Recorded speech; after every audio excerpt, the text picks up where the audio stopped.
Welcome, everybody, to another episode of After Further Review with Mark Ferreira, John Pelkey, Jeff Taylor, our producer. Another action-packed episode for you. We've got our progressive trivia, which should be a lot of fun. We have another NFL progressive trivia as we matriculate our way to opening day in less than 2 weeks, which is very, very exciting.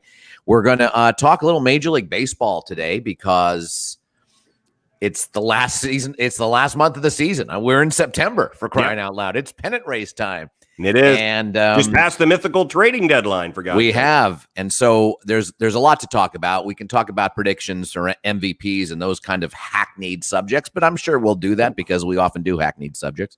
But I also want to talk about some of the rule changes that have been affected this year and how that may be the owner's way in or the non-traditionalists' way in to make some changes that have heretofore been sacred cows. Heretofore, we got ourselves a reader.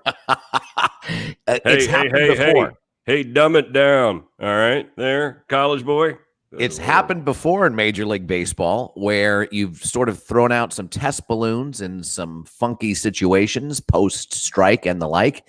And there's some theories out there that some things may actually change. And frankly, John, when we get into this, I'm pretty excited about some of that stuff. I think it'll be great for baseball. I really do. Some of them. And normally these things happen. You know, they actually this year may expedite it. And that's sort of what the article was about. It's a great article, and we'll give the proper. No, we won't. We never do.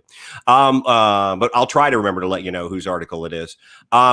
But normally these things are done, Mark, as you know, like the NFL will do it because they'll have the competition committee meet and then they'll leak things that they're talking about. And that's just a trial balloon to see what the response is going to be. And I always think they throw out like it's like a grading scale. They throw out the highest and lowest. So they throw out the thing they know will get changed. They throw out one thing they know will never in a million years get changed. And then 4 or 5 things in the middle to see where people kind of fall on that. And baseball has the luxury this year, and I think you would agree, it has a luxury of making some of those changes because unprecedented and seeing how that works out. So I'm looking forward to talking about it because I think some of them would be good. And I've never been, nor have you, Mark, I've never been the, oh my God, the game's way too long sort of person. However, we've both been in a position where we've said, okay, but if you want to pick up the pace of the game, I'll listen to those discussions. And I think there are good ways to do that. There are good ways. They've tried a bunch of ways thus far, haven't really worked. We'll get into that. It's a lot of fun. I think we're going to get some nice discussion on that because to me, it's an exciting topic because to me, it's baseball looking into the future, joining the rest of the major sports out there with a few basic tenets that I think that they can move forward. You know, the downside of all of this, though, is that this is going to engender probably, I don't know, 2-3 text threads with Pete Zicki about the designated hitter. And right.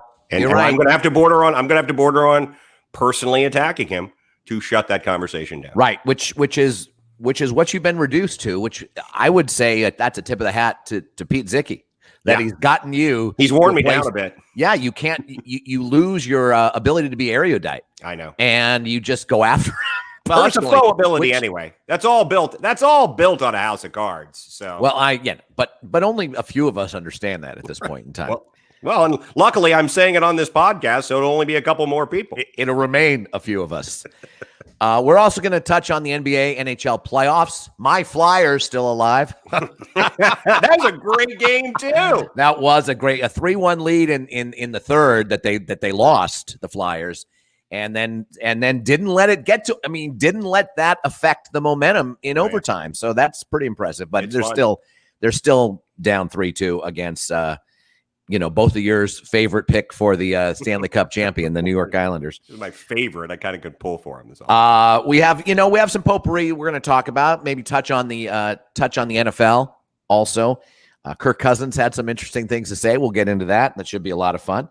And we'll have our final Steagles preview. I did look up the Steagles a little bit. I did look up that season.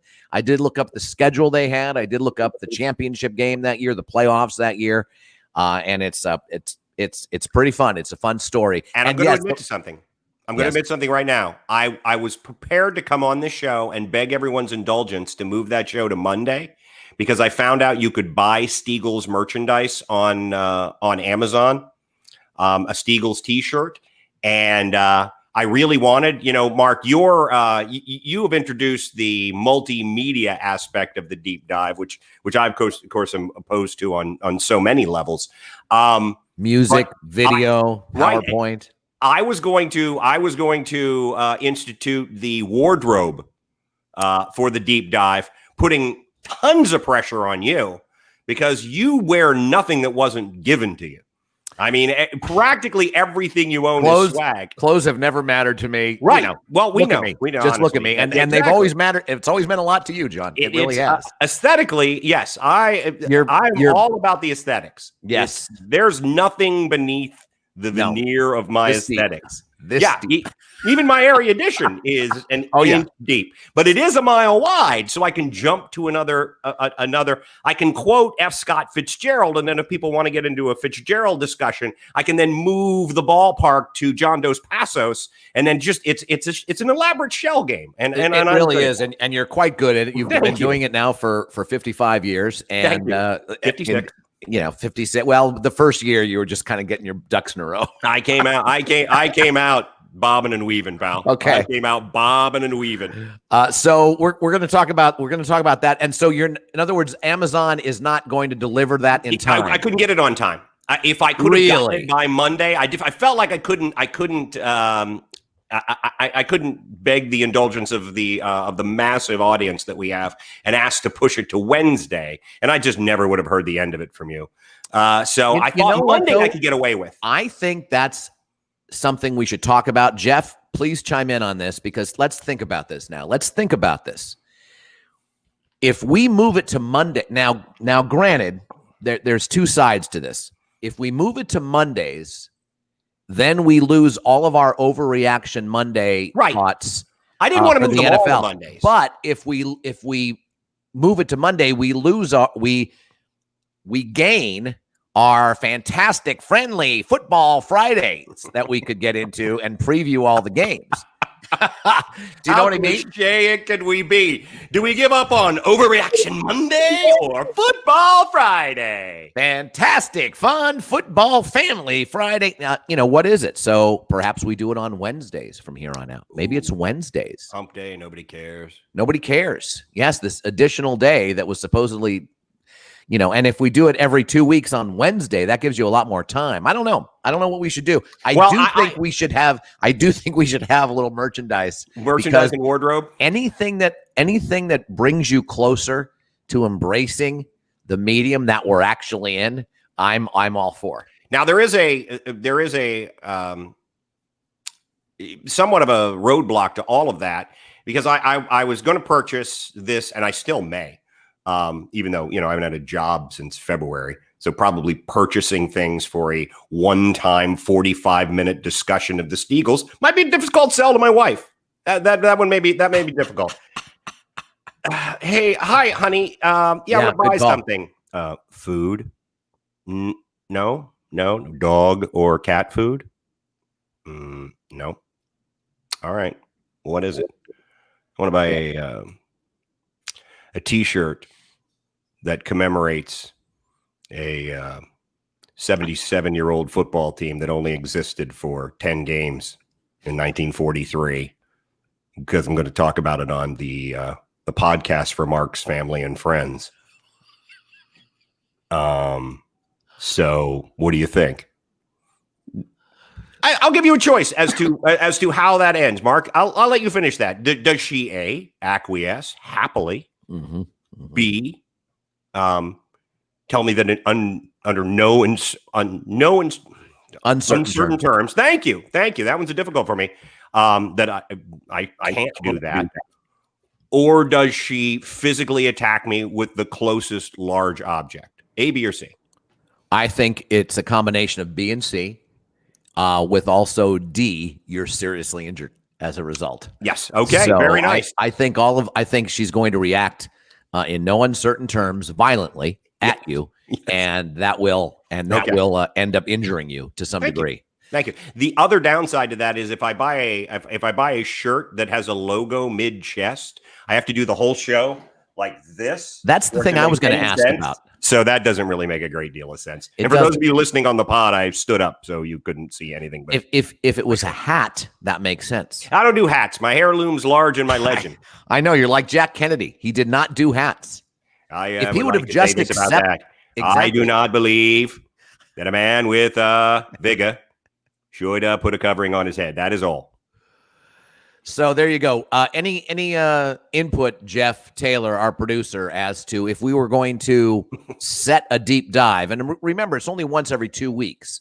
So once every 2 weeks, do we sacrifice a fabulous, fun Football Friday? Or once every 2 weeks, do we sacrifice our overreaction Monday? What's your thought? I think Wednesday's a great idea. John, go. All right. In 1941, I could do a bunch off the top of my head, but I'd only get to like game 6 because most of these stories aren't about the actual games that are played. I mean, you look at those early 20th century NFL games anyway, and a 20-14 game is like wild scoring. We have to stop the wild scoring in the NFL. So they're not terribly compelling as one game stories. But I could probably give you a lot of stuff up front, and I'm going to give you a tidbit from the show that I probably shouldn't give you because it's a great one, but it's so good that I'm going to have to talk about it today.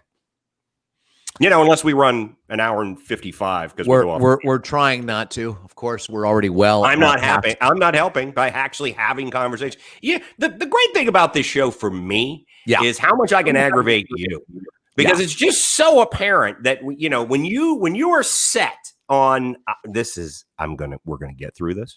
Yeah. We're gonna stay in our lane. Right. We're gonna get through all of this information. Sure. Then I feel it is my job to derail that at every turn. Well, I mean, that's a very, very consistent brand of yours. Yeah. Because it's not just making sure you derail the actual rundown. Mm-hmm. It's making sure you derail me whilst I make points. Yes. It's interrupting as often as you can. Yep. It's as I'm setting forth on a path, you're ready to just jump in with something different. It's what's happened for over 20 years, and it's let me just I would be concerned with you if you didn't do that. Let me just dispute part of that. Let me just dispute part of that because again, it's in keeping with what we're discussing. Look at him just looking at the clock, just staring at the clock. I'm looking at Joe Connolly. I'm looking at Joe Connolly's comment about Monday for Friday. Sorry. You're just there.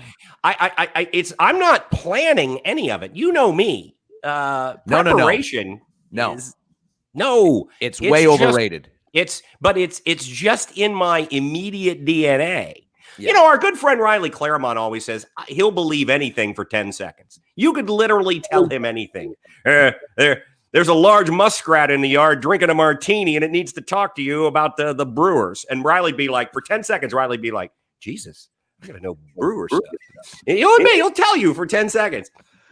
For me, what's just part of my DNA is the moment I find a crack or even just an opening in something that you're doing, I have to jump in. I don't know what it's going to be. I don't know what I'm going to say.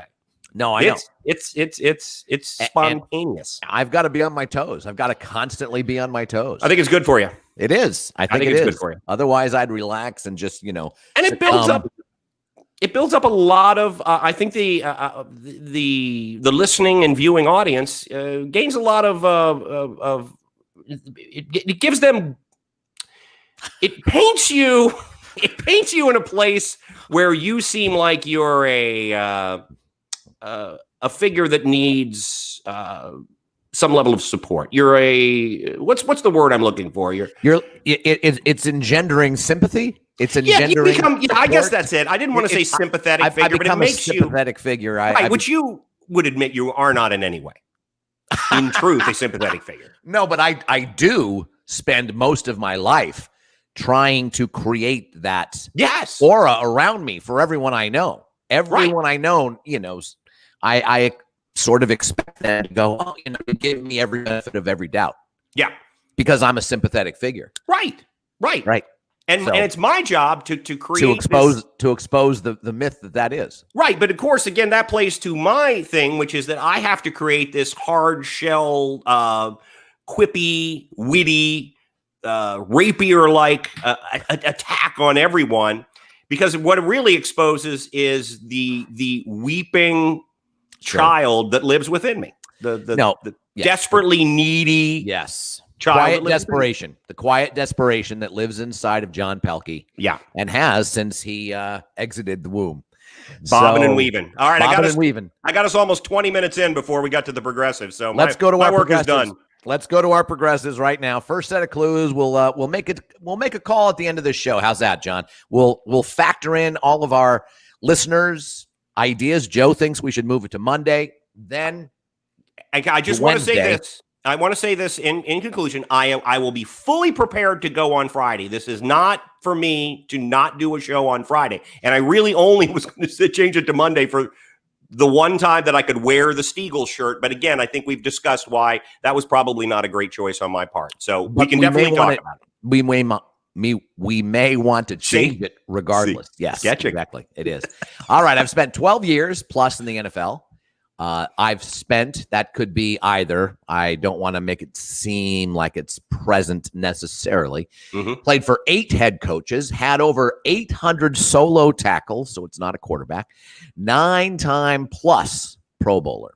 So there it is. 12 plus years in the NFL, played for 8 head coaches, had over 800 solo tackles in his career, 9-time plus Pro Bowler. So that means it could be 10 times, could be 9 times, could be 10, it could be 11, possibly 12.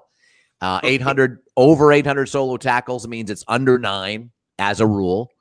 So there you have it. 12 plus years in the National Football League. All right. Yes.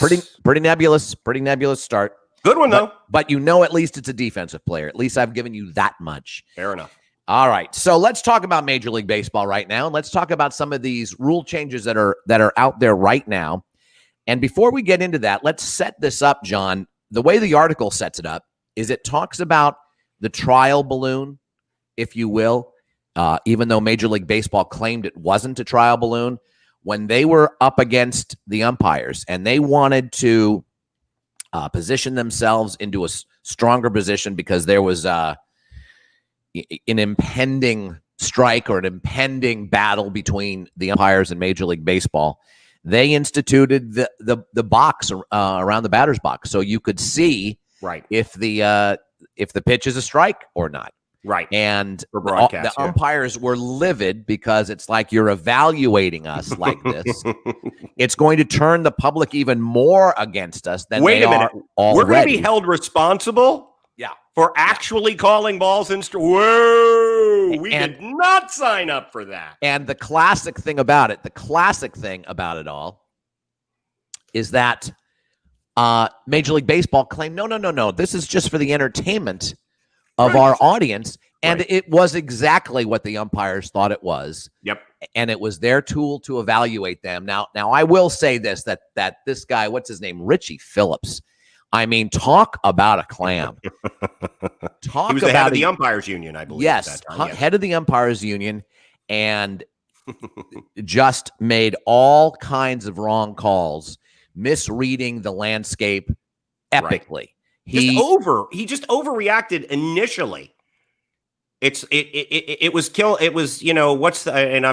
again, the English language a little difficult for me today, but it's using an anvil to kill an ant initially. He put all of his cards on the table almost from the get-go. He threatens Major League Baseball with mass resignation of the umpires, and the immediate response from Sandy Alderson, who was the executive VP at the time, and Sandy Alderson is a very, very famous name in Major League Baseball.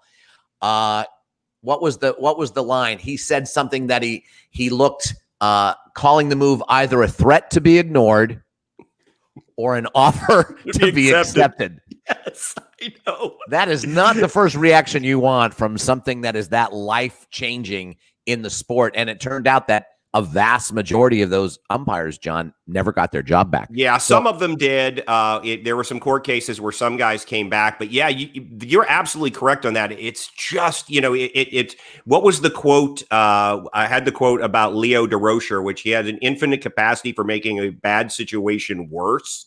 Well, man, Richie Phillips. Yeah. Way to DeRocher that moment. Good Lord. That was ridiculous. And it does turn out that Major League Baseball actually was using it. Right. That's the worst part. And he was right. And it wasn't collectively bargained. Right. That's something that should have been collectively bargained, mutually agreed upon with the umpires. Regardless, Major League Baseball went ahead with it and then went full tilt with it because the audience does like it. And fast forward to Manfred coming in, trying to shorten the games, trying to bring the game into, the social media age that we're in, whereas we just get so distracted so easily.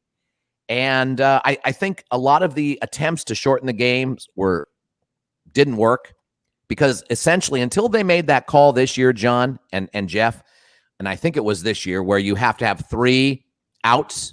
A reliever has to have 3 outs.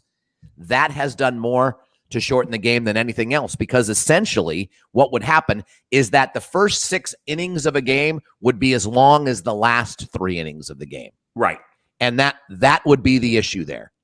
So now in the pandemic, they are experimenting with obviously less games, with expanded playoffs, with 7-inning doubleheaders, with extra inning college football-esque ways of breaking a tie, and also a universal DH. So, in your opinion, John, because I think to me, as long as ownership and players get along with this, I don't think they're going to care about what the public thinks because I think the public is going to embrace anything that helps bring baseball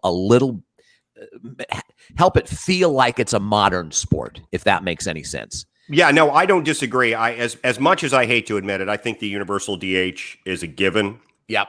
I think most people felt that if that were to happen in this season, this truncated season, that it was going to be something that would happen in the future. I think it will. I think the expanded playoffs are definitely here to stay. Now, by that, I don't necessarily mean that they're going to make all of those changes for next season. It may take a couple of years to implement it all, but I definitely think that is there. The 7-inning doubleheader thing is interesting because, prior to this season, they did everything they could not to play doubleheaders. So how is that really going to improve anything? Are they saying that they would move to 7-inning doubleheaders and then also institute a lot more double headers? I don't know if that necessarily be the case. And remember, what we talked about before with the double headers, much as you and I both love them, that it requires you can't charge fans double, or you probably won't. I should say it would be counterproductive to come to a double header. Ticket for a double header, if you wanted to stay for both sides of the game, would probably be somewhat less. And you're going to have a hard time selling that to owners. And I think you would have to present them with some sort of a scenario where they saw that the excitement of a doubleheader and being able to see a couple of games back to back would bring enough people in that it would make up for the fact that you're going to lose. Let's just say if a ticket to a game is $50, as opposed to charging $100 for 2, you'd charge $80 or $85. So there's going to be a little bit less money there. So I think that one is questionable. The article talks about how you could get a lot of baseball, even semi-traditionalists behind some of the things to speed up the game, as long as it wasn't a competition issue, like an in-game competition. A lot of people are opposed to putting the runner on second in extra innings. Somebody in the article actually said, well, I'd be okay with it if they do it as opposed to the 10th, if they did it in the 12th. I love that idea. They played a couple of innings under the normal and then added it in, much like a hockey situation where you'll play this much and then you're going to change it up because you need to get a winner or a loser in a shorter period of time. So some of those things I think are going to be a little bit of a harder sell. The clock on the pitcher They said a 20-second clock on the pitcher that Right. then would result immediately in a ball if the ball wasn't delivered in that period of time. Having had a little bit of experience with this, working the public address for the Braves when they instituted the clocks, that's just a difficult thing to police. And I don't know throwing that extra thing on an umpire is necessarily a great idea. I think what you do is you make sure you keep that rule about a reliever. They have to get 3 outs. So it's not this pitch by pitch or batter by batter manipulation of your bullpen that has been happening over the last 10, 15, 20 years. I think that's a good one. I love the 7-inning doubleheaders. They'll have to figure that out, but I think that's just so much fun. And it also is more attractive to fans, I think. If you know they're going to be shorter games, it's kind of fun.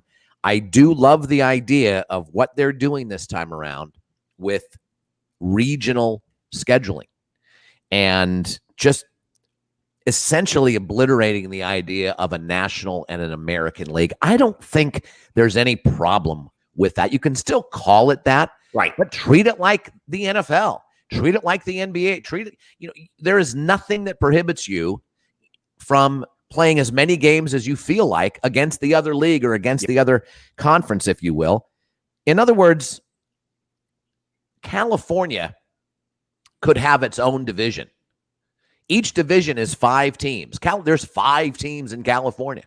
Doesn't that make sense? The owners and everyone associated with Major League Baseball across the years have been so resistant to change that when 69 happened and they added the playoffs, essentially, they added an NL championship series and an AL championship series, but they weren't willing to do anything else. And so the NL West had Cincinnati, had Atlanta, had Houston, and it had San Francisco, San Diego, and Los Angeles.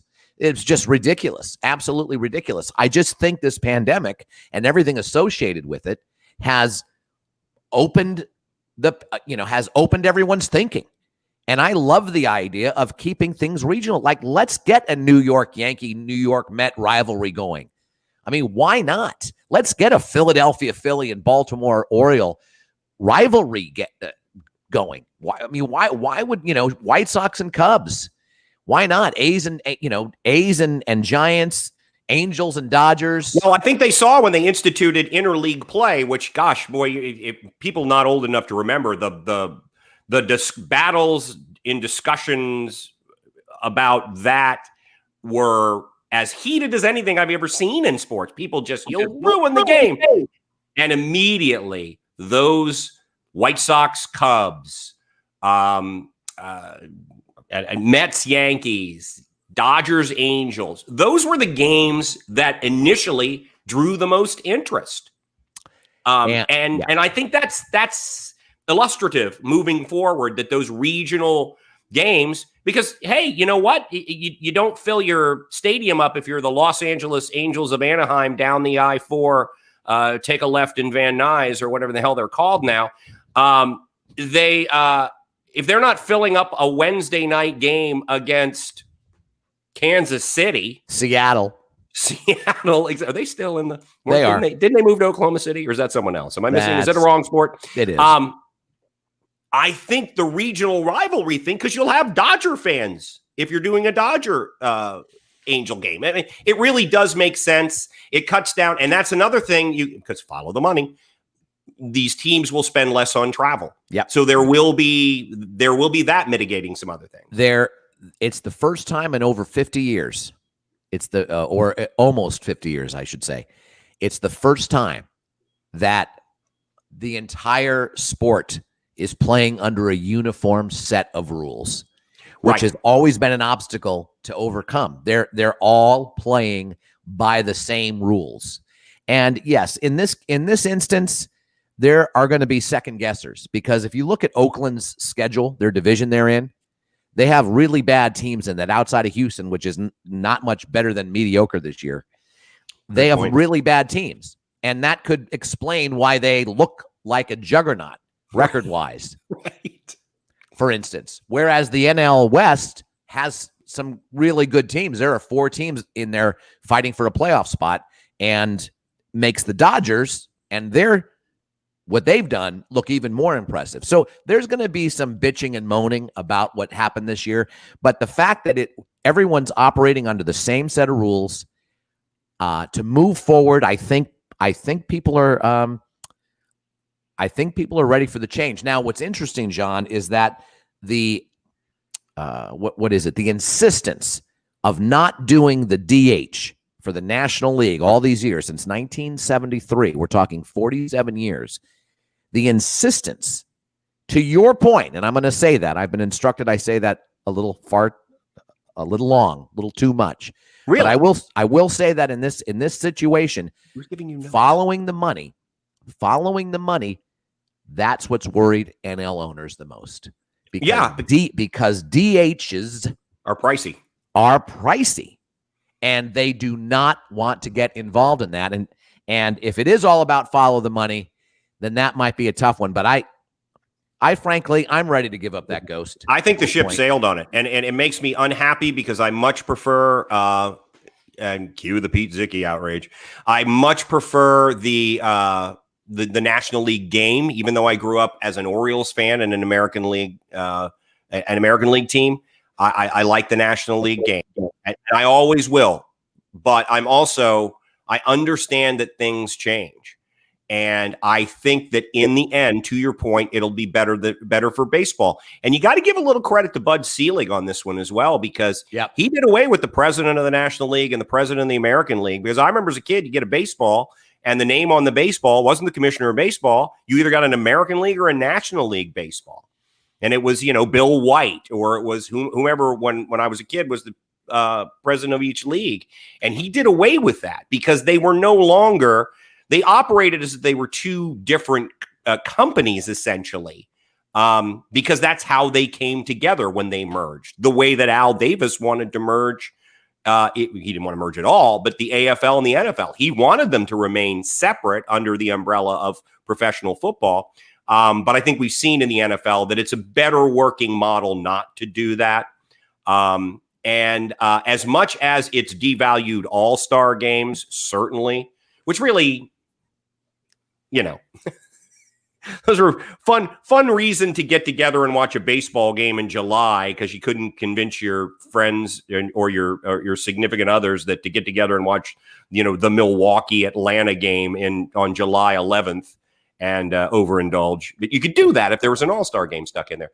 But I think that the model now, given social media, and I think the model now would be, to your point, Mark, to just do away with all of that. I mean, you would have an American and a National League, certainly, but to look at having just like you have an AFC and an NFC, but to look at having games more regional, I just think it would engender more interest in the game. And I think expanding the playoffs in every sport has shown that. And what it really changes is it makes the jobs of general managers a lot different.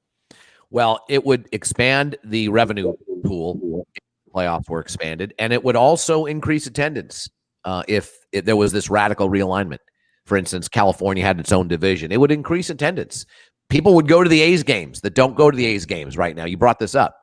People would go to other games that don't normally go because of the regional rivalry. Because you could drive a little bit further and see your team. I mean, if you only see the Dodgers in Angel Stadium, and it's only down the Yorba Linda Freeway. Now let me ask you her name down the Yorba Linda.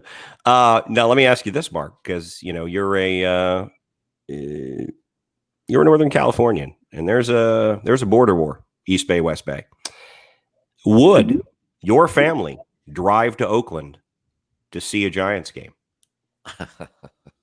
Because I'm going to go. That is a great question. I don't know. I would assume they would, but particularly if like this year, the Giants are crap. But see, they're not, John. They're one game under 500. But all right. If the playoffs were to start today, they'd be in. Okay, fair enough. Then I'm wrong on that. They're the Portland Trailblazers of Major League Baseball right now. Okay, that's a good one. But the A's are to the point that you made, whatever it means, they're one of the best teams in the American League. A foe record-wise. or not, yes. But would then the folks in San Francisco who seem to, because I think that's a great sell, because the Giants fans can say, well, wait a minute, oh, this is our record. We're only a game up, but we're playing against much tougher competition. Let's go down there and see how the, 22 win A's, let's see how good they really are. I like that. I do too. And I think a lot of Giants fans would respond, and I think Oakland fans would go to San Francisco as well. Whether or not Jan Ferreira brings my dad, Robert James Ferreira, along with her to Oakland, don't know. Don't know if they're going to go across the Bay Bridge for that one. Would they drive or would they take the train? They would drive. Although they do take the train to. What's the latest name of that damn stadium? It's not AT&T anymore. I don't know what the most recent name is, but they do take the BART to the stadium, which is a nice. It's just up the peninsula just a bit, and they're only probably 10 minutes south of the airport, which is about 15 minutes south of the city. So it's not that long a drive. It would certainly be a long drive or a long train ride to get to Oakland. But I get the biggest kick out of that. The Coliseum, and they have the biggest parking lot, I think, in the world, and a train stop. Make up your mind. It's because everybody who works in San Francisco can't afford to live in San Francisco. They park there and ride the train to San Francisco. That's why it's the biggest. Now, Lenny Rowe, interesting. He says just bat 8. Just make it an 8-man rotation. I feel like in baseball, if everybody has to throw the ball, everybody should have to hit the ball. I agree. Yeah. I agree. How about just replace the pitchers with pitching machines? Because honestly, those divas. I mean, then you really, because everybody's getting the same pitch. So now you really get to see who if home runs mean everything to you, is it fair? Stadium-wise, Mark, you've pointed out it's not fair. But, if you play in a division with the best pitchers, you're probably not going to have as good a record. I think pitching machines. The pitching machine has a great, nasty slider. And every pitching machine is programmed to either be really stellar with a great slider, a great curve, a great changeup, and just an unhittable fastball that rises. And then some are pretty average, only have a couple of pitches. And then they're just randomly programmed, so it doesn't matter. And they're, you know what else I like? I like less roster space and not having a designated position as pitcher, a pitcher only position. And then you could have pitching today for the Los Angeles Angels of Anaheim, Mike Trout. I love that. Yeah, because he probably was a pitcher in Little League. So every guy who made it to the majors was a pitcher at some point because they had a great arm. So every 8 days or so, it's your turn to pitch. Yeah. It's like volleyball. Or 10 days, it's your turn to pitch. So we'll see. We'll see what happens. I don't like the idea of batting 8. I don't mind the idea at this point in time of getting rid of the having the DH be universal. It's fine. It's fine. And I know we're gonna just we'll never hear the end of it. I get it, but it's okay. I don't mind. I'm interested in Major League Baseball, and I didn't realize these stats were like this, that attendance has gone down for the last 4 or 5 years, and there hasn't been back-to-back years of attendance rising for 10, 15 years. Yeah, it's like 2010, 2011 or something like that, maybe. And so that was surprising to me, because you look at baseballreference.com and you look at the golden age of baseball, which is supposedly the 50s. If you drew 1 million, you were in the top 3 in your league. Now, yes, things are different. Not as many, you'd assume that there's less platforms to see or hear a game that would draw people to the ballpark, but no. Yes, there are more people in the country now than there used to be. Yes, that's true. But it is a pretty stark comparison. But also, that's a little, and having done work, research for the deep dives, we always have to remember that still into the 50s and even into the 60s, there were a lot of afternoon games being played. And part of that, the reason that they just didn't draw well was, if your team was under 500 or obviously not a playoff contender in August, are you going to take a day off of work to go and see a game at that point? So I think that was part of it. You just, and when we were growing up, Mark, you'd see the Sunday afternoon game. Maybe there'd be another game during the week. But, when ESPN came online in 1979, they didn't have baseball then. You'd get highlights, certainly, and that was helpful. But until that point, you watched Sunday afternoon game, maybe Saturday afternoon game, maybe Sunday afternoon game. And you watched, This Week in Baseball. Yeah. And that's how you consumed it. Now I don't have to watch a game. I can go on to MLB Tonight and I can see everything that I really needed to see. Right. So it's a tough sell. My question, I want to jump back to the doubleheader thing for a minute. I love that idea. My only problem with that is I'm going to be the statistical guy now. It's just playing games of different lengths.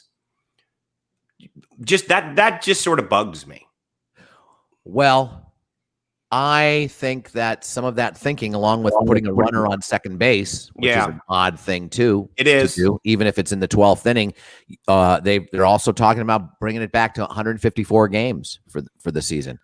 All of those things. If it's going to be a 16-game playoff, if they're going to have an NBA-esque playoff system where 53% of the league qualifies for the playoffs, they're going to need more time. So they're going to need to shrink the regular season, and either they keep 162 and have a few doubleheaders, or they go to 154. But any of those scenarios, 154, 7-inning doubleheaders, man on second base, all of those screw with the sacred holy grail of baseball numbers. Right. And if people can get over that, then fine. You know what?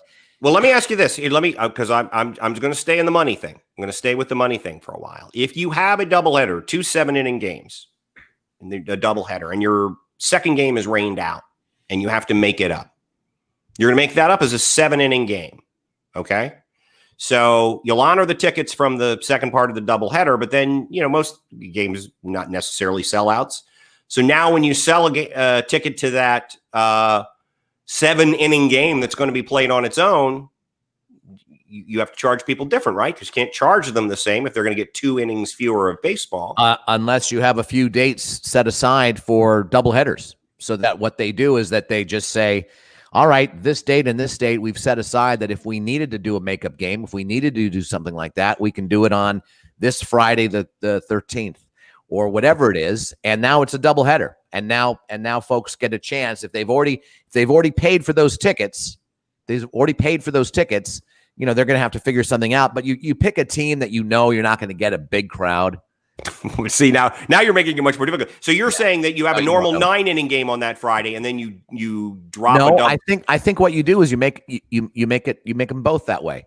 And I don't know. They may have to deal with some of that this year. In other words, they created doubleheaders this year.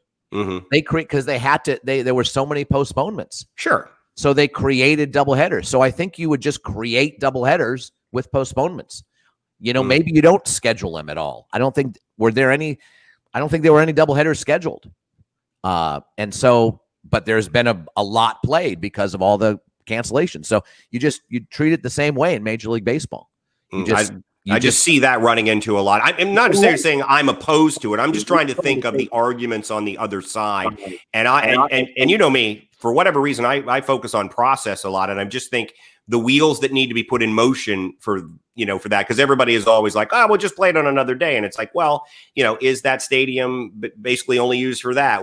It's a little more difficult than just saying, we can just shuttle this game off to another day and play a doubleheader, in my mind. This is what's good about this year, is that all of those things will be not only thought through, but put into practice and tested.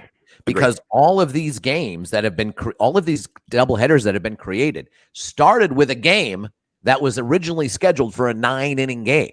So they're shortening that game and they're adding another game for 7 innings. And they're just making that happen to take care of postponements. And I don't see any reason why that couldn't be the case moving forward. Well, again, I think there are people who would accept that this year that would have trouble with it. And we know there'll be people who have trouble with it. And I may or may not be one of those people, because I would have to hear what the actual plans were. But I just, when these are not there are not two sides to any of these arguments, really. There are probably 5 or 6 sides to the arguments and the logistics of it. And when I mentioned the expansion of the playoffs, keeping more teams in the mix, because people are like, well, if you're adding one team to each league or even 2 teams, it really only affects them. And I'm thinking, no, it really doesn't, because there are probably 3 or 4 other teams within a couple of games of them that are now in the mix into August, maybe even early September.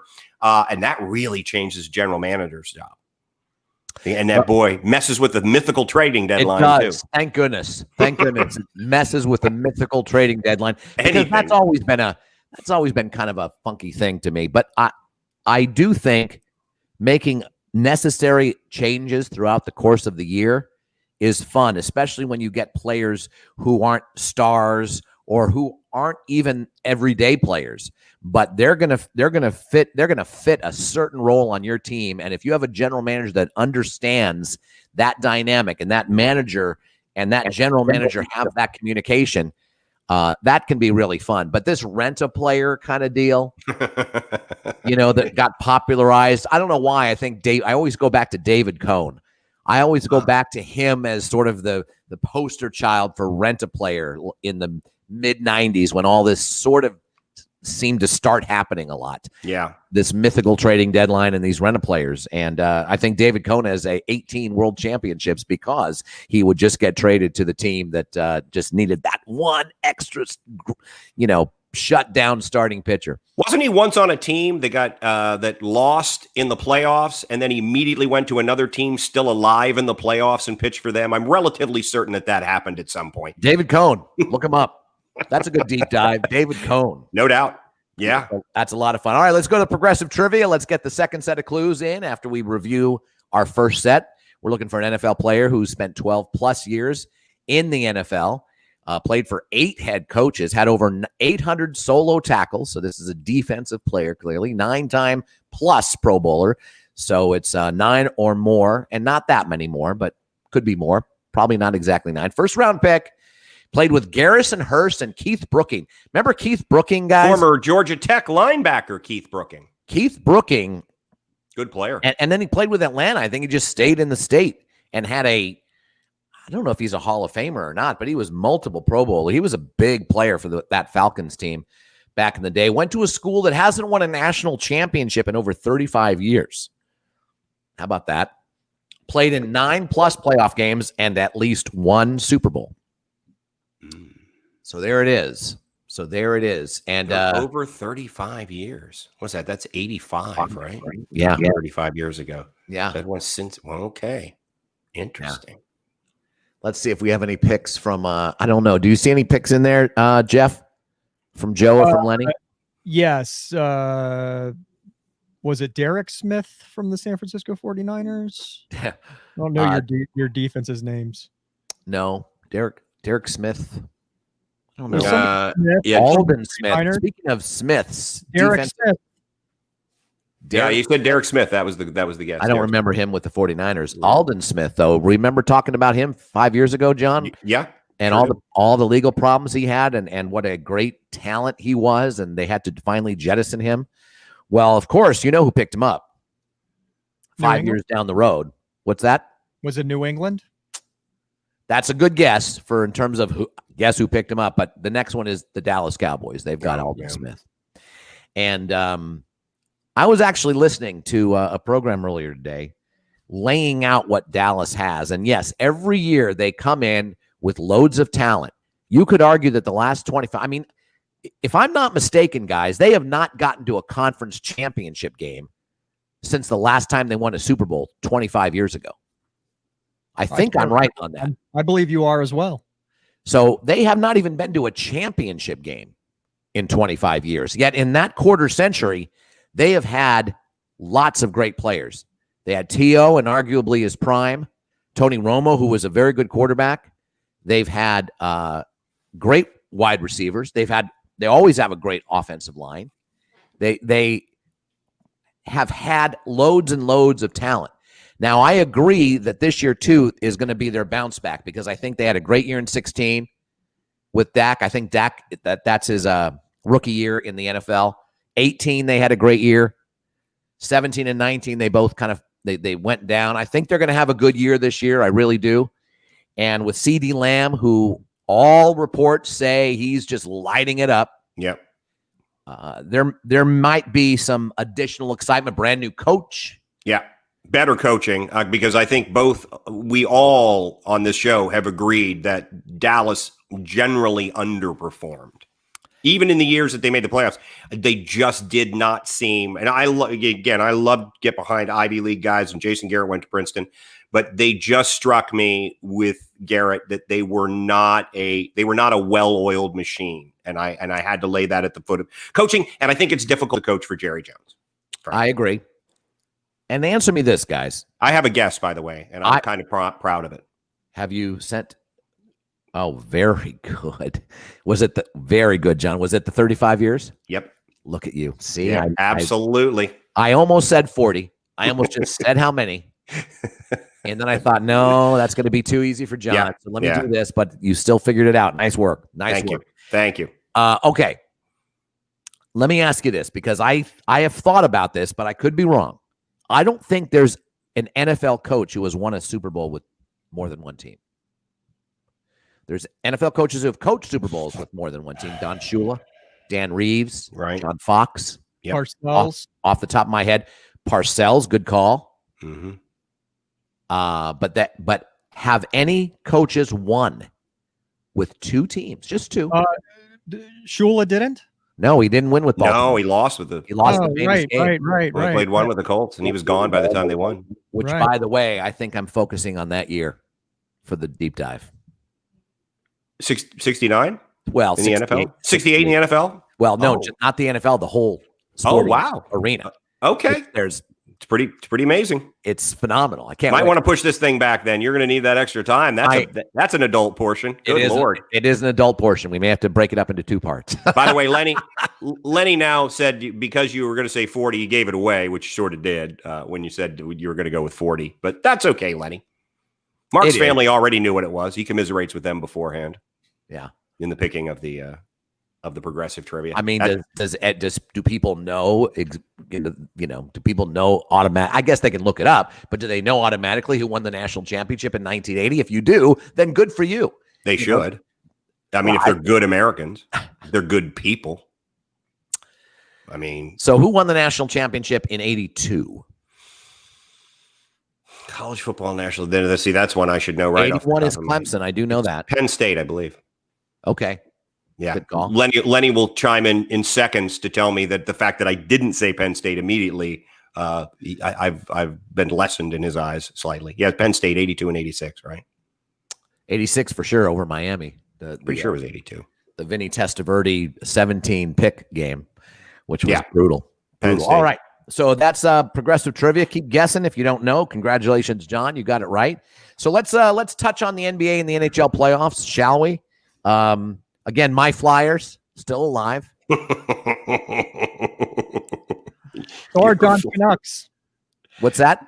So are John's Canucks. So I was worried about that. So are the Canucks. And Dallas couldn't put it away. They're now up 3-2. They were up 3-1. Well, how about the fact that the Canucks put in a first-time goalie? He made his NHL debut in the playoffs, and he had 42 saves. Yeah, he was remarkable. That's just great. But sometimes I remember hearing a coach say sometimes a guy who's that young actually doesn't realize the pressure as much. That it's just, there's always going to be that initial excitement. It was my first game, but maybe it didn't really. Outside of that, it didn't. It obviously didn't have a bad effect on the kid because he played really, really well. I will say this: if they stick with him and he goes on to win the Stanley Cup, he will be a Hall of Famer, because typically when they do put a kid in and he does really well in a run like this, they end up having the rest of their career set up by being able to succeed in the big games. Well, we'll see what happens. It's a great story. There's no doubt about that. It's a great story. And if they can somehow come back from 3-1 and pull this off because of this brand new, not even a rookie, brand new, doesn't even qualify as a rookie this year. He would that would be a terrific story. Vegas is a tough team, though. I think Dallas probably still closes out the Avalanche, right? You guys still think that? Well, I don't.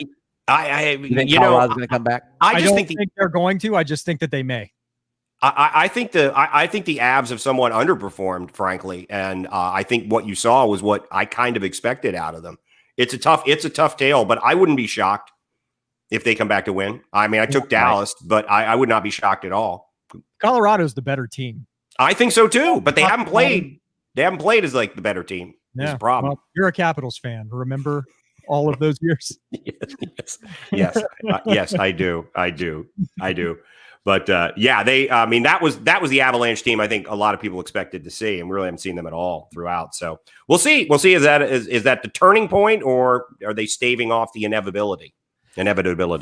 In the and of course, you guys obviously think Islanders are going to win. Do you think it's just going to be 6 games, Jeff, or do you think Philly's a little scrappier than you thought, and maybe they might push it to 7? Well, I never had any doubt that Philadelphia was scrappy. I loathe them for that, but that's me not liking teams that the put try too much effort in. Yes, it's the same. Well, it's not the scrappiness. It's just it's funny because Matt Niskanen plays for them, who was part of the Capitals Cup winning team, and he is a guy that I really appreciated. One of the best stories is when he was young, a reporter asked him, "What was it like growing up in Finland?" And he's like, "I'm from North Dakota." He's got a name, Niskanen.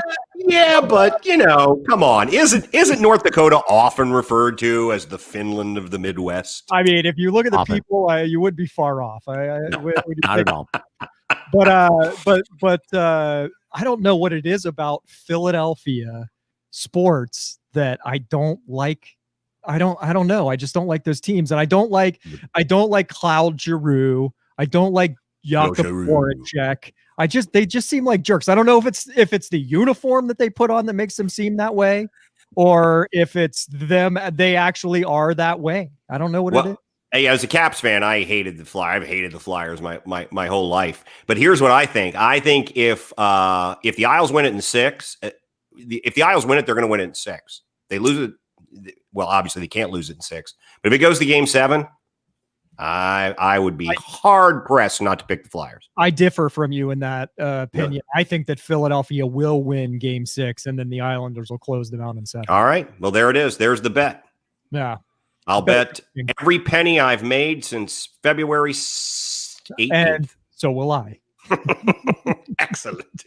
We'll be exchanging meaningful glances then. And the Lightning are waiting. The Lightning are waiting to see who wins, and that's just I think that's a great story too. Tampa Bay's been a remarkable franchise for a while now. Yep. And last year was brutal.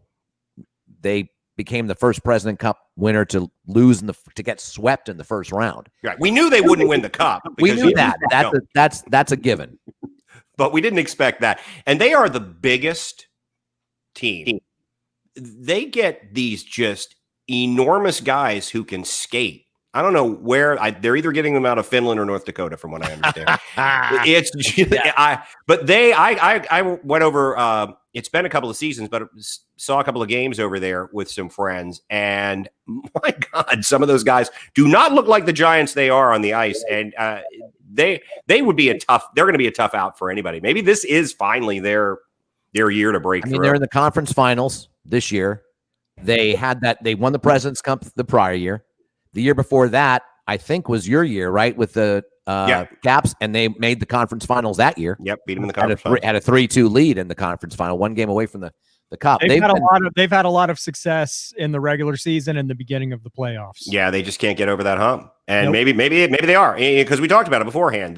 With the bubble situation, I mean, it just may change things up for some teams that needed something to change the sameness of their playoff experience. They have the best goalie left in the playoffs for sure. The guy is just incredible, but I don't have faith in Tampa Bay to take it the rest of the way. I didn't have the faith in them to get past Boston, but Boston won the President's Trophy, didn't they?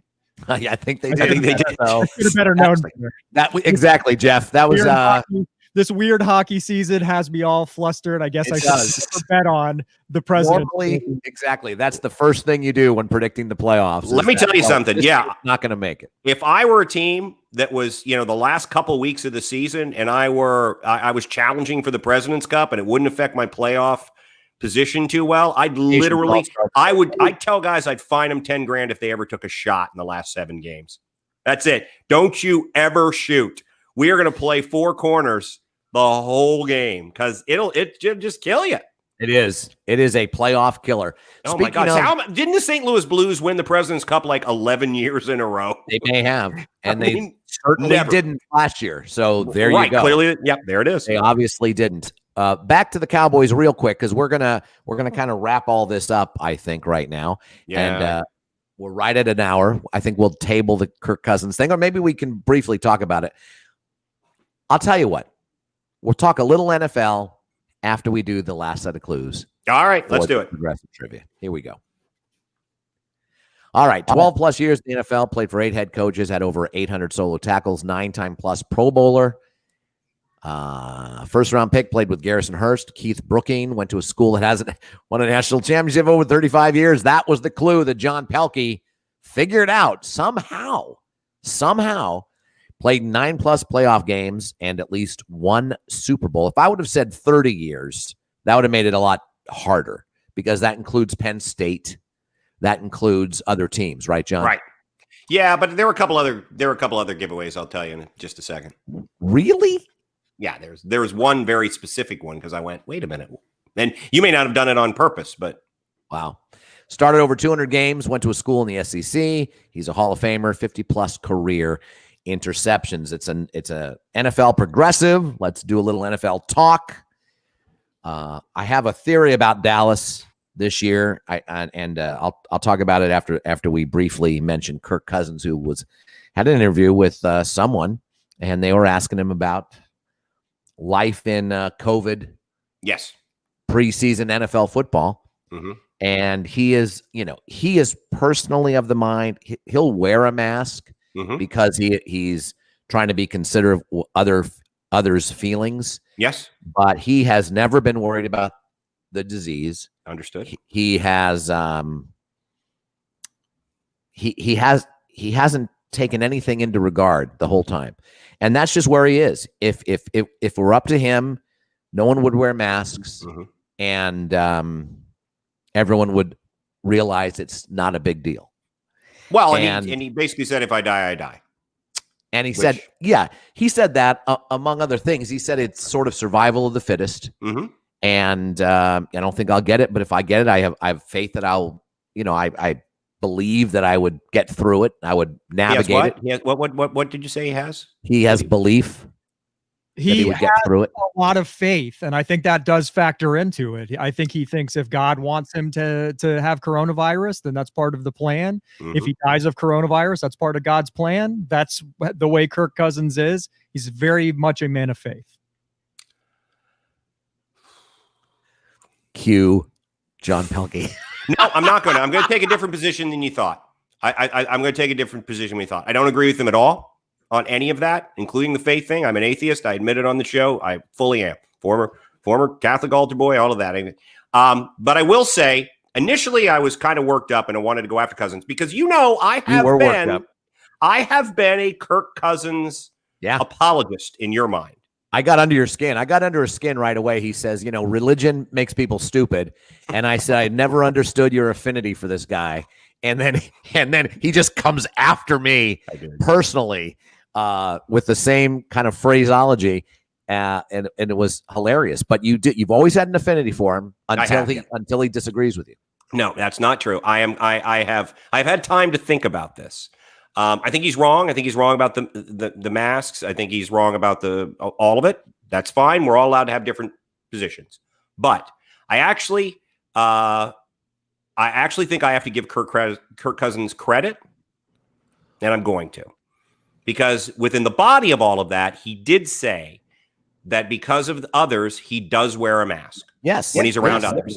I'm going to leave it there and say, you know what? you can have these disagreements, and I think they're, while I believe that the medical evidence is largely in favor of that, and I have doctors who are friends who say, we don't know 100%, but we know it couldn't hurt and it may help. And I think Kirk Cousins approaching it in that way has said, you know what, this is how I feel, but if it makes other people more comfortable, and more importantly, if it does turn out to be true, then I've done my part. So I will say I'm still defending Kirk Cousins. I like Mark, it. I know it upsets you.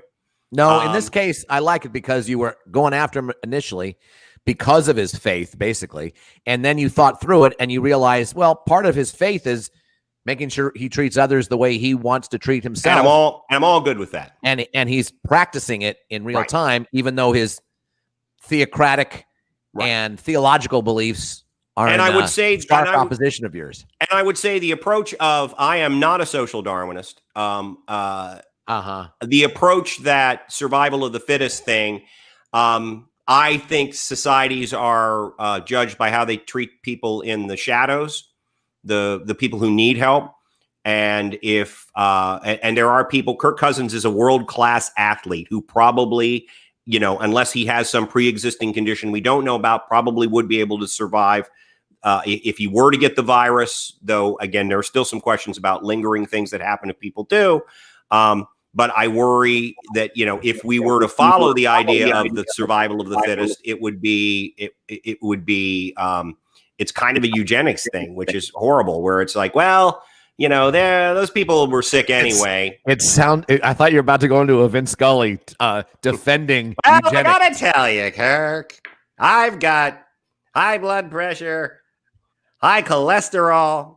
I've lost a leg. No, I'm not in a Vin mood today. And by the way, people were asking me more Vin reading rock and roll lyrics. So I thought about that because I did Honky Tonk Woman. But in conclusion, Kirk Cousins, thumbs up, pal. I'm giving you the thumbs up. How about that? The fact that even though you don't necessarily believe it, you are a good enough citizen, and you do realize that we have an obligation, a greater obligation than just to ourselves.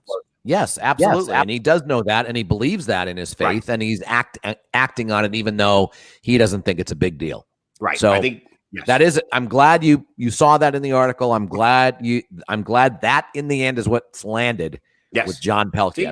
I appreciate that. I can be reasonable. Yes. I can be reasonable. Yes. I don't enjoy it very much, frankly. No, it's much more fun. Bad podcast.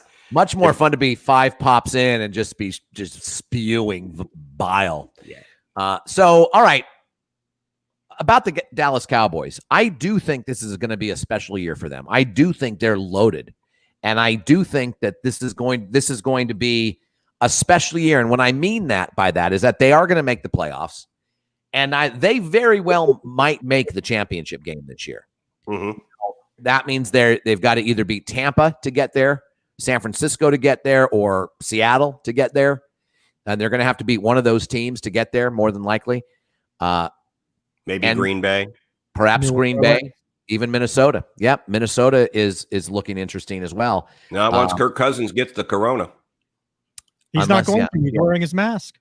Yeah, he's doing all the protocols. I would see that protects other people, but he's going to be a lot around the rest of his faith folks, and they're going to be like, it's nothing, Kirk.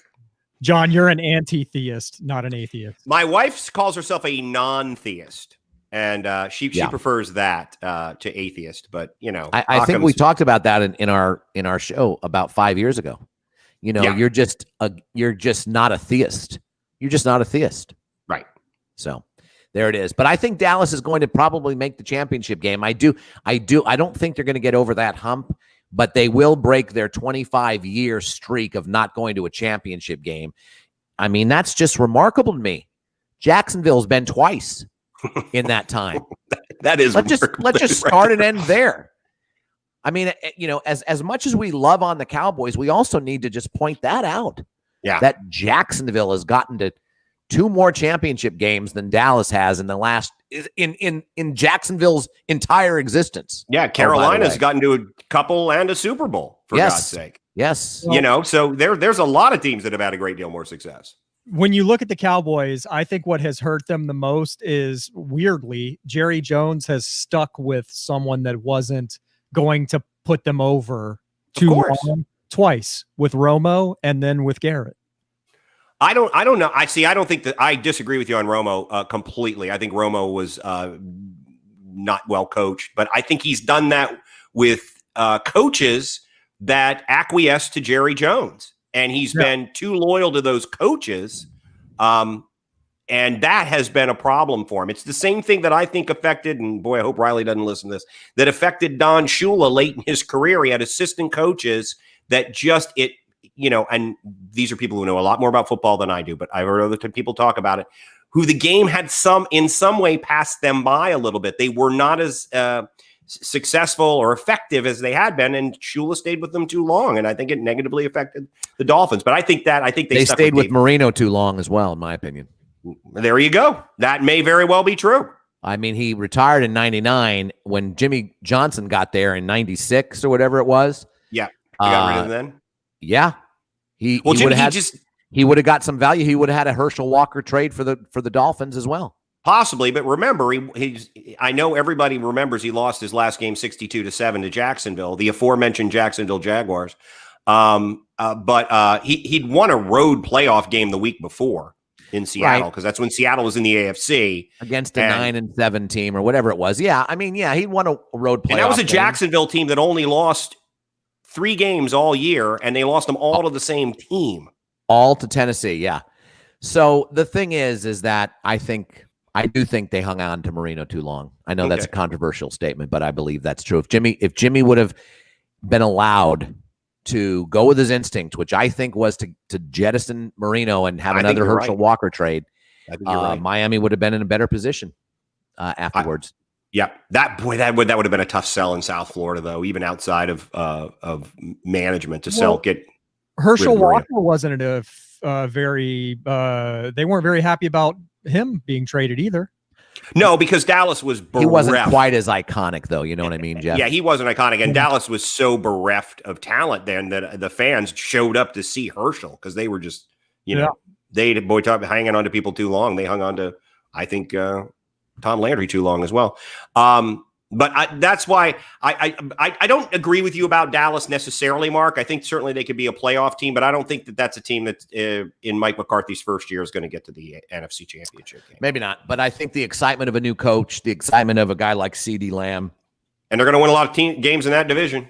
And they are. In my mind. And they apparently, the latest rumor, and, I try to stay away from rumors training camp because, shorts and baseball cap football is a little different than full speed football. But boy, Daniel Jones not getting good reports from Giants camp. Apparently there's some, and you get this every year. There's some young rookie, probably out of, I don't know, Pawtucket State, who's, I don't even remember who it was, but he's getting outplayed in practice. But I do think that's going to be a weak division. Remember last year at this time, we were hearing about Jimmy Garoppolo's 5 interceptions in a singular practice, and what's going to happen? And he just, led him to the Super Bowl and was top 5 in multiple categories as a quarterback. So, Dwayne Haskins named the starter for the Washington football team while we were broadcasting. Is Alex Smith officially on the roster? Yeah. And he's back. He had several days ago, a handful of days ago, may have been this week, may have been last week. He actually took part in a full practice for the first time, where he took part in every single activity in the practice. And I tell you what, I would have named Haskins the starter at this point as well, because I just think you need to see more of Alex Smith before you make that decision. And you need to see more of Dwayne Haskins. You do. Move on from him. You do. And what is Alex Smith is 33 now? 33 years old, maybe? Yeah, but he doesn't have mileage on him for a couple of He's as old as Aaron Rodgers. No, he's older. He was drafted in 05. So if he was 22 in 05 or 23 in 05, he's now 36, 37, 38. That old? Yeah, I stood next to him actually in line to check into his hotel that he was staying at when he got drafted in New York. I was staying in the same hotel that weekend, not to go to the draft. I really think I never felt that Alex Smith would be named the starter. I just didn't see what the point in that was. I think you can go to Haskins, and if things are, completely a tire fire, then you can go back to Alex Smith. But I think that's it. He's 36. 36. Okay, so he's turned 36. So young 36. So Old. And you're right. He doesn't have a lot of mileage, but he is also coming back from just literally almost losing his leg, let alone his life. But that not a surprise to me. All right, let's go to Progressive Trivia. Give you all 12 clues one more time and reveal the answer to you, in case you haven't guessed it, based on the 40-year guess. My goodness. So 80, okay, we'll talk about it in a second. I've spent 12 plus years in the NFL. He actually spent 15, played for 8 head coaches. I thought that would throw people off. Had over 900 solo tackles, 9-time plus Pro Bowler. I think it's 12, if I'm not mistaken. First round pick. Played with Garrison Hurst and Keith Brooking. Did that give it away, John? That's a little bit for me. Both those guys played in Georgia, one at Georgia and one at Georgia Tech. So I'm always waiting for somebody to put a played with as a college guy. So when I heard Garrison Hurst, I thought Georgia. They played with college and not the NFL. No, they played together in the NFL. But yeah, that's my I know that was a possibility, but it's always in the back of my mind because I sneak that in every now and then that a guy played with a college guy. So, see, I have to think through that as well next time. See, that's well, you don't have to stump me. No, I do. That's the biggest thing I have to do. Really means a lot. Oh yeah, it does. It Okay. means a lot. It does mean a lot, especially when it comes to giving college football clues out there. You know what I mean? Part of me wants to be impressed, which I was today, and part of me wants to, frustrate you. Yeah, I get it. Went to a school that hasn't won a national championship in over 35 years. They last won it in 1980. The last consensus national championship was 1980 for this school. Played in 9+ playoff games and at least one Super Bowl. I think it was just the one. They got trashed by Seattle in that. Started over 200 games, long career. Went to a school in the SEC. That's Georgia. Hall of Famer, 50, I think, 1 or 2 career interceptions. It is, of course, the great Champ Bailey, who we've had him be the subject of Progressive Trivia. I think this is the 3rd time now in the history of the podcast, John. Really? But every time there's been I've tweaked the clues. Okay. Just a little bit. Trying. You just wait until you can. I can't me on a wait to Champ do Bailey. another Champ Bailey Progressive Trivia in a month or two, and and give you like a blatant college football statistic. Now, if I told you that they played Wisconsin and Virginia in the 2 bowls that he played in, would that help you? Or would that have thrown you off? Because it's UVA, it's one of the many schools you attended without benefit of graduation. So right. There's a soft spot there. Yeah. No, that probably wouldn't have been very helpful for me. Darn it. It was the national championship that was a giveaway for me. And I'm always waiting for you to put played with and to be a college guy because I've done that before. So 83 is the Hurricanes, correct? 83. Mm-hmm. So who won in 84? Oklahoma? No. Was that Ty Detmer and BYU? Might have been 84. This is good stuff, folks. All right. No, we're not gonna go through this. We don't have time. That'll be a different show, but literally quizzing John Pelkey on college football. So what have we decided on the? That'll be a whole show one day. All right, I'll have to bone up a little bit because I have gotten worse at it. Actually, I'm better back then than I am now. So what is it? We're going to decide on the deep dive because I know that was we're going to do. Are we definitely doing this one on Friday, or are you desirous to push it to another day? Joe Connolly correctly points out that a week from tomorrow is the first game. It's the Thursday night football game. A week from tomorrow. Okay. The NFL starts. I understand that. Stop yelling at me. So it's not me, right, Jeff? He just railing at me. Next week. I think it's a little bit of both. I think you're feeling a little guilty and he's being a little bit less sensitive than he usually is. Well, I always feel guilty because there's something I've done I haven't been caught yet, and God knows. So what do you think, though, that at next Friday show, it's not scheduled to be a deep dive. So we would do that. That'd be that's a perfect Friday show for the first weekend of the NFL. And we've already seen what happened on Thursday night. So that's, but that's not a problem. The following Friday is scheduled for a deep dive. Mm-hmm. And so that we would have to give up previewing the weekend as opposed to doing it Monday where we would give up overreaction. I don't know. I don't know. What about Wednesday? Why did Wednesday fall out of the discussion? I think Wednesday is the best thing. I think next Wednesday, I think you said just what Joe Connolly said is do this deep dive on Monday and then move them to Wednesdays going forward. Move them to Wednesdays. Yeah. Right. I might check and see if they can pay. Is my wife listening? Right. But hey, wait. I consider paying to get the shirt here earlier. After Monday? What's that? Your shirt's not going to be here until after Monday? It didn't look like I could get it in Prime delivered without delivery fee. Before tomorrow, which was before Friday, but Monday. Yeah, but even Monday was going to be tough. I could look at that. I can look at that. I might be able to, as I said, just keep this on the down low. Might be able to pay the extra $3-4 if it gets out. Right, and then Dane Becker better be in the bullpen. Then you're literally a dead man. Because you're gonna have to go to the bullpen. Frankly. If she says no to the $3 or $4, then let us know. Maybe Mark and I will kick in a couple bucks each. And or we'll do a GoFundMe page for you for my Stiegel shirt. Let's do it. Let's do. You think I can convince people it's like $1,000? Because God knows, that federal help stopped coming. We don't want to get canceled for false GoFundMes. We won't even be false about it. We'll just let people know what the deep dive is going to be. We'll find out what merchandise, and we'll just say, "Look, anybody, you want to chime in on this puppy?"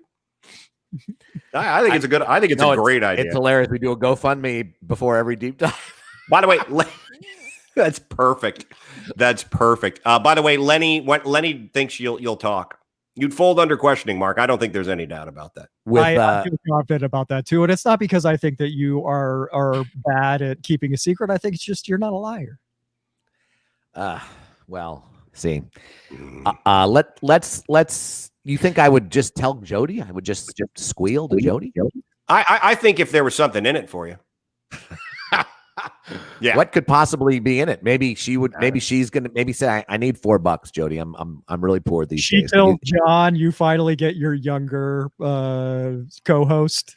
Yeah, that's it. Oh, I see. So tell me what the secret is, Mark. That will give me justification in any court size to kill my husband, and therefore Dane Becker, who's been waiting in the sidelines in the wings for months now. Has any court's eyes met your husband? It's so true. It's so true. He's who? Yeah, it's okay. Justified. Don't you want to hear what he? Nah, don't need to. It's all over. I think there's actually a statute here. Yeah, Federal Code 317-92178. Yep. John Pelkey. There is no. You're good. Yeah, all is justifiable. If there is an afterlife, and I don't think there is. But if there is, and you're presented with like a book of your failings, mine's like a set of encyclopedias. Are you kidding me? See, Lenny's thinking I just have a couple of glasses of Merlot, and I'm just gonna, just give away the store. The quote is a couple Merlot and blah blah blah. That's so true. Yeah, that should be on the screen for everyone to see. From my, yes, I would do it. But he misspelled Merlot the first time. He had to spell check himself. Mark would be hanging out, and I wouldn't agree with him enough on something. I wouldn't agree that the Cowboys were going to make it to the NFC Championship game, and he'd be either three scotches or Merlots in. You'd be like, I think they will. You want to bet the amount you spent on shipping for that Stiegel shirt? Dun dun dun. What? Yeah. Oh my God. No, that would be it. It would be in the middle of some other thing that I got distracted. It's like Fredo saying, and Johnny Ola would he comes to these places all the time. Johnny's always here. It's just a horrible. That was it. That John, signed his death warrant that night. You broke my heart, Fredo. You want to go fishing, John? Yes. Yes. Hey, are you gonna go? No. He wants you back. Oh God, we could do Godfather, all of it. Should I do? Right. Should I do Vin Scully doing rock lyrics again? I pulled into Nazareth, started feeling about half past dead. Just need to find some place where I could lay my head. Hey, Mister, won't you tell me where a man might find a bed? He just grinned, shook my hand. No was all he said. Back steps out of the box. So somebody goes up and lopes. I love that. I know that John Pelkey is going to get. Do you know who the band was originally the backing band for? Ronnie Hawkins. Well, they also Bob Dylan. He was Ronnie Hawkins. First, they were the Hawks. Ronnie Hawkins. Yeah, you're right. It was Ronnie Hawkins. It was. Oh, trust me. And do I don't know what day they take the trash out at my house, but you want to talk about the history of the band? Let's go. Let's go, baby. And Jeff, do you know where they're outside of Levon Helm? You know where they're all from? Oh yeah, they're from Canada. Eh? We're very proud of them up here. And Levon's from Turkey Scratch, Arkansas. Yeah. So they, if and you've seen The Last Waltz, I'm sure, Jeff, multiple times. I have. Well, there's that scene. We talked about this. I just find it fascinating. The Confederate flag on his wall. Yeah, and they're just talking about everything, and they're all from Canada. Yep. Well, the fact of the matter is, though, one of their most famous songs is "The Night They Drove Old Dixie Down." Right. Yep. No. Yeah. Right. And that song, they were very to me, conservative Canadians. To me, that song. I don't think conservative. To me, that song is elevated by the fact that it's Stoneman's cavalry. It's not Jeb Stuart's, which wouldn't make sense anyway, but they went with George Stoneman, who that's what it's going to be. The deep dive is George Stoneman. Who may be related to Horace Stoneham, who owned the Giants. No, Stoneman. It's not Stoneman. Yeah, I think Stoneman played college football, so I think he may have. Yeah.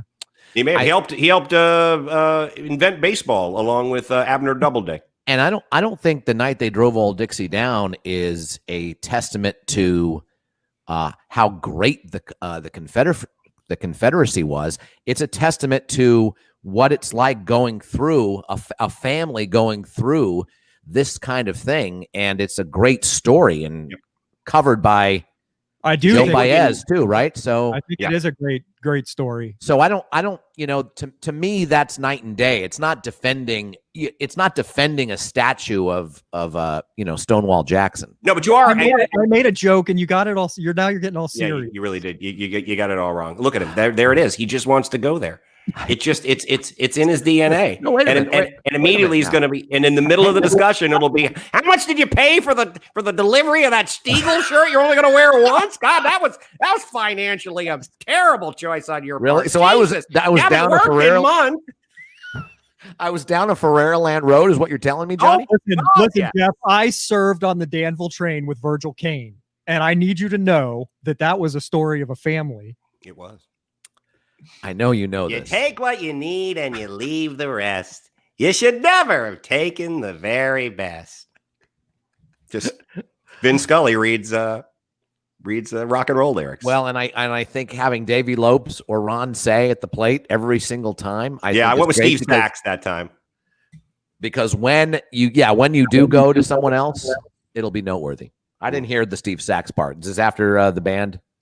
Yeah, I was after. Sorry. I shouldn't have gone to Steve Sachs. It should have been Lopes or Russell. So no, we discussed how you don't hate anything more than Bill Russell.